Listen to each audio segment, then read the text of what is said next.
Was a humble man of God, Bible reader. In fact, he hosted a Bible study group in his home. Just a humble gathering, like a modern-day book study group.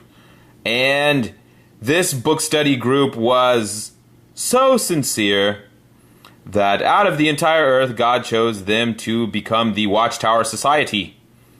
And Pastor Russell, or back then as he was known, just Pastor. You can leave off the Russell. We're not in the office. Was chosen to be the Laodicean messenger. And the actual truth may be maybe not so picturesque, but bear with me. We'll explore. This is an exploratory session. We're having friends. Nothing. You don't have to take anything to heart. We're just people on YouTube talking, trying to figure it all out. Pastor Russell's ideas may have not exactly come from a celestial source, but rather what we call Babylon the Great. The ideas conceived by Pastor Russell actually may have been concocted by mainly from two preachers of the mid-1800s, Miller and Barber.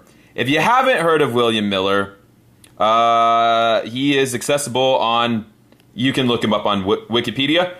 99% of Jehovah's Witnesses never heard of Miller. Never heard one word about the man who created the Watchtower myth arc. The plan of calculating dates and applying current events to them actually is kind of a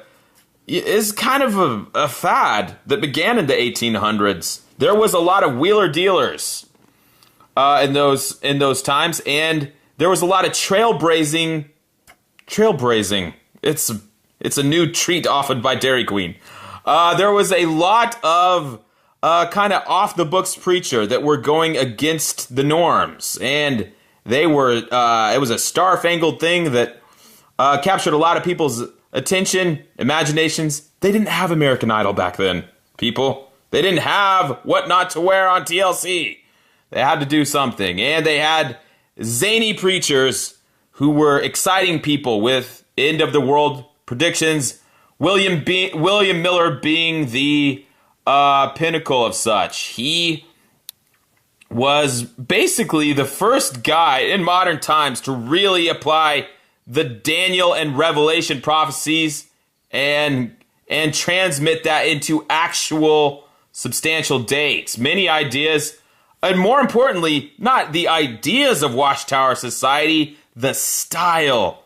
It's about style with Jehovah's Witnesses, not substance. That's why they don't care what's printed in a Watchtower magazine. You're trying to confront them with a Watchtower magazine. It's the style, it's the feel, it's the flavor.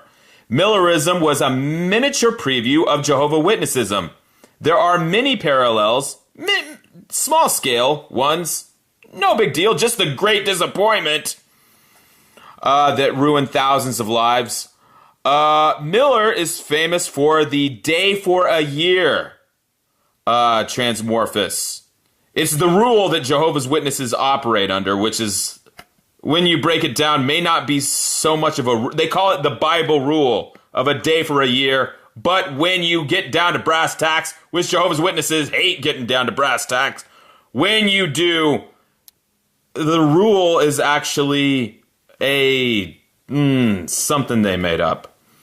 A day for a year! A day for a year! Says the Prophet Muhammad. Not Muhammad! Someone else. It is a Bible quotation that they have. They took it and they ran with it. A day for a year. Now utilized by the Watchtower Corporation. Also charts and timelines. Brother Miller was who popularized the... It excited people. It was their, it was sliced bread back then, friends. It was like a big slice of apple pie and a tall glass of cold milk. Timelines, timetables.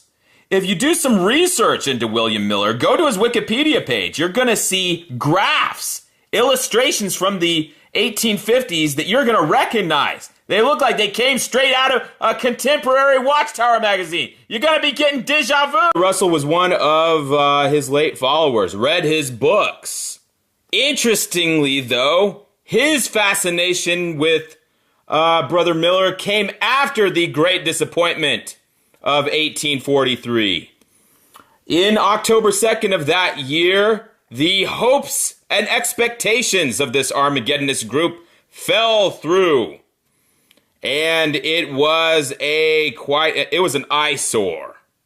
There was people committing suicide, people banging their head against walls, people laying on the ground crying, people left with nothing, people broke, people who had divested their interest in this earthly scheme of things. They had shuffled off this mortal coil and prepared for the sweet by and by, which was not to be occurring, it would seem. But Charles Taze Russell, after the followers of William Miller largely had dissembled, Charles Taze Russell decided to toss his hat into the ring.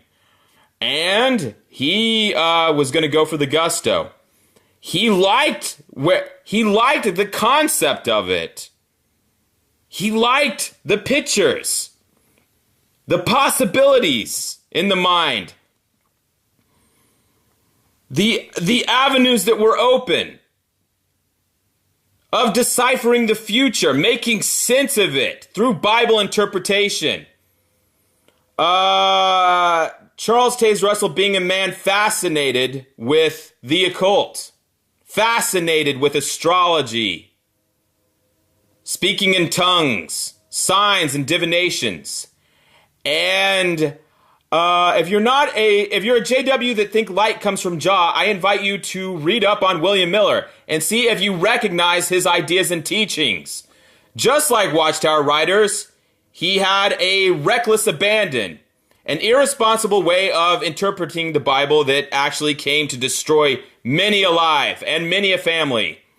Daniel chapter 8, which was interpreted to mean 2,300 days, the sanctuary will be cleansed, and thus was calculated the end times for the 1840s. Yeah, I remember the 1840s.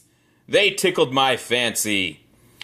It's like if you picked up a Watchtower today, or a Watchtower of the 1980s to be more specific. Another Watchtower idea that came from his religion was the idea that Jesus could return invisibly, with no one noticing. Oh, Jesus? Yeah, he came back. He just did it very quietly. He's tricky like that. He returned invisibly and no one would know about it. This was not an invention of Watchtower society. It came from the Millerites. And just like after their great disappointment, the religion came up with a way to explain it. Miller was disoriented. He was beside himself. He didn't know what was going on. He died shortly thereafter in a state of disarray and possibly even insane. But what came after? The society continued. The organization continued. And his organization came up with a way to explain and dismiss the misunderstanding. Not entirely different from Jehovah's Witnesses today. 1975 was just a misunderstanding. You people got something in your head and you couldn't let go of it. The generations. It has been, you go backwards. It's retroactive. You retroactively fix problems. The generation is overlapping generations. It's always been that way, you just misunderstood it.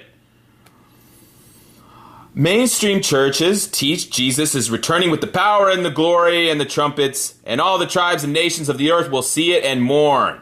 Trumpets! Somebody blows a trumpet, it's a big deal. After the Millerites' expectations failed, they gave up with the explanation that Jesus must be up there sitting in the clouds. He is there invisibly. That is where Jehovah's Witnesses got the scheme. That Jesus' return would be secret and nobody would know about it except them. It's an inside joke.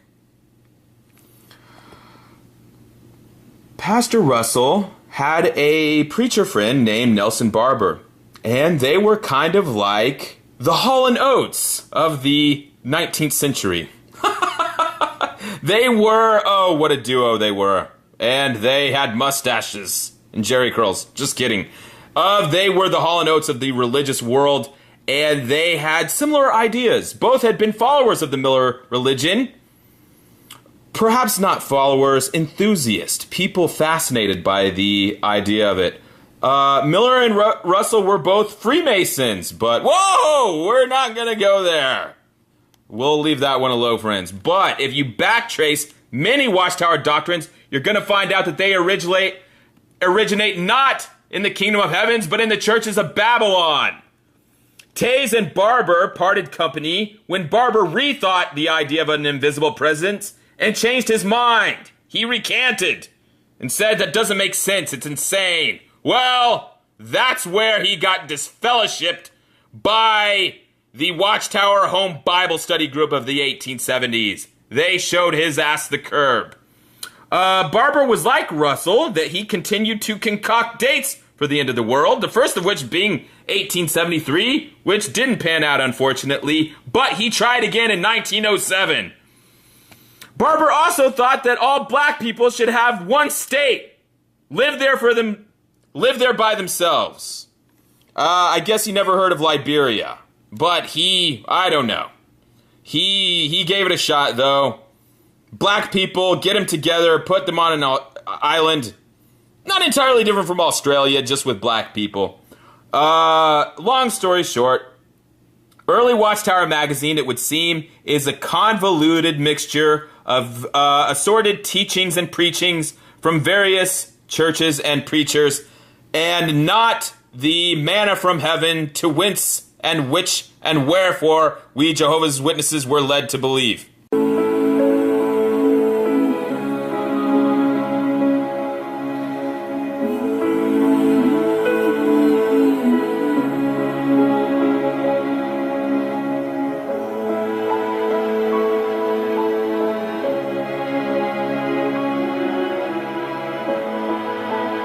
Russell, we're not in the office.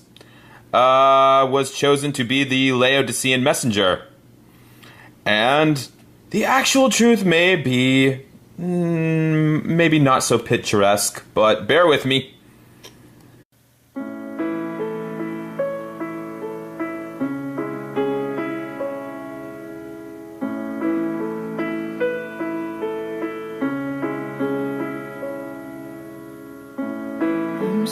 Was so sincere that out of the entire earth, God chose them to become the Watchtower Society. And Pastor Russell, or back then as he was known, just Pastor. You can leave off the... We'll explore. This is an exploratory session. We're having friends. Nothing. You don't have to take anything to heart. We're just people on YouTube talking, trying to figure it all out. Pastor Russell's ideas may have not exactly... was a humble man of God, Bible reader. In fact, he hosted a Bible study group in his home. Just a humble gathering, like a modern-day book study group. And this book study group